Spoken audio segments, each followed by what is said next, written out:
जमाना आहे तो कसं आहे, भागदौडीचा जमाना झालाय, सगळे लोक बिझी राहतात, स्वतःसाठी टाइमच नाहीये.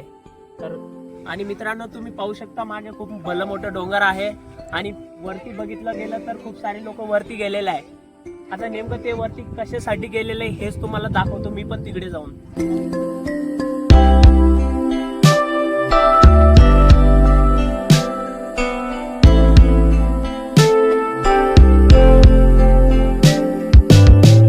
तर मित्रांनो बघू शकता तुम्ही साईड इकडे तिथून आपण चालत चालत इथं आलेलो आहे.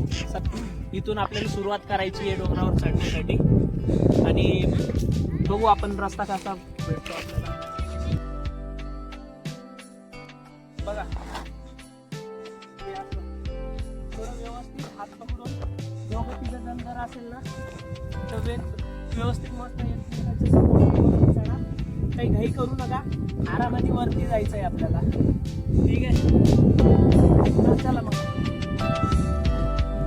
तर मित्रांनो थोडं थकवा जाणवतोय आणि बघा मी पाणी पण नाही आणलेलं आहे, माझा पूर्ण गळा कोरडा झालेला आहे. पण जर तुम्ही आले तर नक्कीच पाण्याची बॉटल सोबत घेऊन या प्लीज. ठीक आहे, त्याशिवाय चढू नका. खूप एनर्जी गरज आहे सध्या. वर चढायचं म्हटल्यावर सोपं नाही आहे मित्रांनो.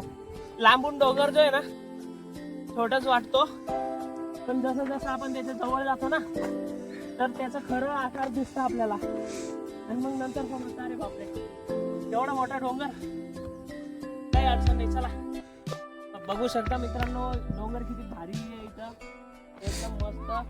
आणि आपलं साईबाबाचं मंदिर जे आहे एकदम आकर्षित दिसत आहे एवढ्या डोंगरांमध्ये.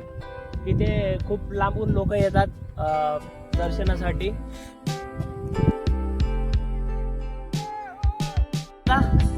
बिंदास बसून जायचा, आराम करायचा, त्यानंतरच वर चढायचं आहे. बघा तुम्ही इकडं खाली व्ह्यू बघा फक्त मित्रांनो, एवढा खतरनाक नजारा आहे ना.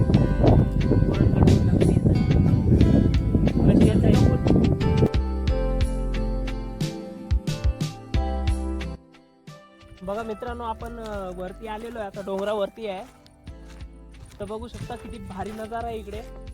मस्त इकडं छोटस तलाव आहे, इकडे खाली एकदम हिरवगार वातावरण दिसत आहे.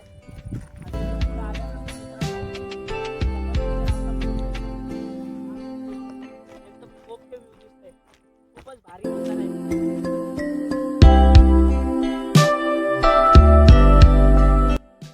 तर मित्रांनो बघा मी इथं बसलेलो आहे आता एका दगडावरती. इथून म्हणजे इथं बसायचं कारण हेच आहे की इथून एकदम व्ह्यू जो आहे ना पूर्ण भारी दिसतो. इथून पूर्ण आपलं संभाजीनगर सिटी पूर्ण इथून दिसत आहे. त्याच्यानंतर